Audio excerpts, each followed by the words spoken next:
সর্বশেষ যে লোকটা জান্নাতে যাবে তাকে আল্লাহ তাআলা জাহান্নামের আগুনে পোড়াতে পোড়াতে ছাই বানিয়ে ফেলবে। আল্লাহ বলবেন, জিব্রাইল যাও একটু দেখো, একটা মাত্র সেজদা দিয়েছে আমাকে, এরকম কাউরে পাওয়া যায় কিনা। বাটি চালান দিয়ে দেখো পাওয়া যায় কিনা। খুঁজে খুঁজে কাউরে পাবে না। আল্লাহ বললেন আবার দেখো, খুঁজে খুঁজে একজনকে পাবে, সামান্য ইমানের ছিটে ফোঁটা তার অন্তরে ছিল। আল্লাহ বলবেন, যেহেতু ছিটে ফোঁটা আছে, অনেক মায়ের খাইছে, ওকে বের করে জাহান্নাম থেকে বের করে একটা নির্ধারিত দূরত্বে রেখে দাও। রেখে দেয়া হবে, কিন্তু জাহান্নামের আগুনের লেলিহান শিখাতে তার গা ঝলসে যাবে। সে আল্লাহর ডেকে বলবে, মাবুদ তোমার কাছে আমি কিছু চাই না, জাহান্নাম থেকে তুমি আমাকে বের করেছো, জীবন নদীর পানি তুমি আমার গায়ের মধ্যে ঢেলে দিয়েছো, আমি আবার সজীবতা ফিরে পেয়েছি। আমি তোমার কাছে জান্নাত চাই না, শুধু নিরাপদ একটা দূরত্বে আমাকে রেখে আসো, যাতে জাহান্নামের আগুন আমারে কষ্ট দিতে না পারে। আল্লাহ, আমি কিন্তু তোমার কাছে জান্নাত চাই না। কি চাই না? জান্নাত চাই না, কিন্তু জাহান্নামের আগুন আমারে কষ্ট দিচ্ছে, এতটা দূরত্বে রাখো যাতে জাহান্নামের আগুন আমার গায়ে না লাগে। আল্লাহ বললেন, ওকে রাখবো, কিন্তু আমার সাথে একটা কন্ট্রাক্টে যেতে হবে, যে এটা তোমাকে দিলে তুমি আর নতুন করে কিছু চাবা না। সে বলবে আমি রাজি, কন্ট্রাক্ট হয়ে যাবে। আল্লাহ জিব্রাইলরে বলবেন, যাও এমন দূরত্বে রাখো যাতে জাহান্নামের আগুন ওরে কষ্ট না দেয়। রেখে আসা হবে, অনেক দিন সে ওখানে আনন্দে থাকবে, আল্লাহ শুকরিয়া করবে। সে মনে মনে বলবে, বেঁচে গিয়েছি, আমি বেঁচে গিয়েছি, জীবনে আর কিছু চাই না, জাহান্নাম থেকে আমি বেঁচে গিয়েছি। অনেকদিন থাকার পরে মনে মনে ভাববে, বাইসা তো গেছি, কিন্তু নতুন করে একটু ট্রাই করে দেখি, জাহান্নামের সৌন্দর্যের দৃশ্য একটু চোখ দিয়ে অবলোকন করা যায় কিনা। সে আল্লাহরে ডেকে বলবে, আল্লাহ ইনদি সুআল, আমার একটা ফরিয়াদ আছে। কি ফরিয়াদ? আল্লাহ আগেই বলে রাখি, আমি কিন্তু জান্নাতে যেতে চাই না। আল্লাহ বলবেন, কি চাও? সে বলবে, আল্লাহ তোমার জান্নাতটা তুমি কত সুন্দর করে বানিয়েছো, আমি একটা নজর শুধু দেখতে চাই।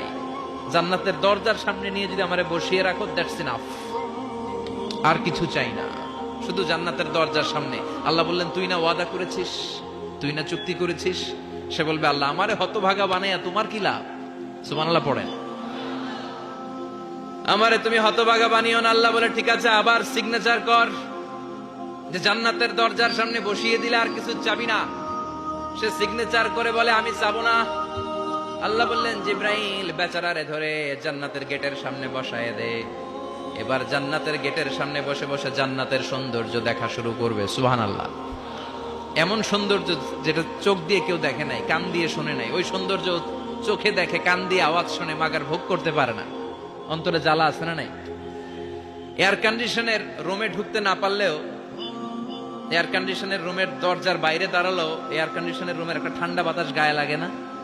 কথা বলেন তো। ও যখন জান্নাতের দরজার সামনে দাঁড়াবে, ওর গায়েও এরকম জান্নাতের ঠান্ডা বাতাসের হিমেল ছোঁয়া গাটাকে শীতল করে দিবে।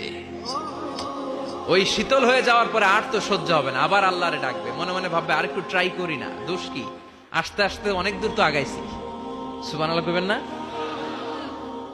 এবার আল্লাহরে বলবে, আল্লাহ ইনদি সুআল, আল্লাহ তুমি যদি কোনো বিষয়ে নতুন করে ডিসিশন নাও, তোমারে জিজ্ঞেস করার মতো কি কেউ আছে? আল্লাহ বলে, না, আমি তো সব রাজার বড় রাজা, মহারাজা, আমার উপরে তো কারো কথা চলে না।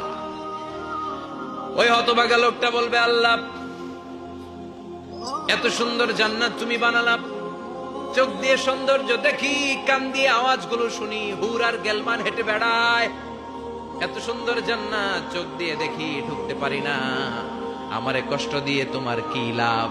ও আল্লাহ, আমারে তুমি মাফ করে দাও, জান্নাতের চিপার মধ্যে এক কর্নারে তুমি একটু আমারে জায়গা করে দাও। আল্লাহ বলবেন, ওয়াই হাক ইবনা আদম, তোর ধ্বংস হোক হে আদম জাত, মা আগদারাকা, তোর যে বড় গাদ্দার আমি আমার সৃষ্টিকুলে কাউরে দেখি নাই, কারণ তুই আমার সাথে চুক্তি করিস আর চুক্তি ভঙ্গ করিস।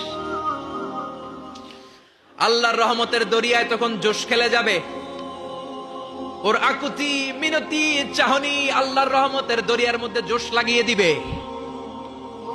আল্লাহর দয়া হয়ে যাবে, মায়া হয়ে যাবে। আল্লাহ বলবেন, ঠিক আছে, জান্নাতে যা। লোকটা এবার এক দৌড়ে জান্নাতের ভিতরে ঢুকে যাবে। লোকটার দৌড় দেখে আবার লোকটারে আল্লাহ ডেকে বলবে, একটু দাঁড়া, একটু দাঁড়া, জান্নাত তো দিছি, তো দৌড় দিলি কেন? সুবহানাল্লাহ কইবেন না?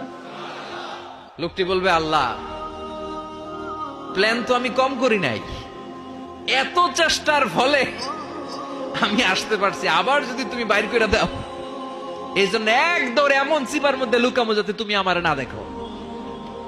আবার আল্লাহর রহমতের দরিয়ায় জোশ খেলে যাবে, আল্লাহ কাছে ডাকবে, কাছে আয় ও গোলাম, তোর কি মনে চায় আমারে বল, আজকে তুই চাইতে থাক, আমি দিতে দিতে তোর মনের সব আশা পূরণ করে দেব।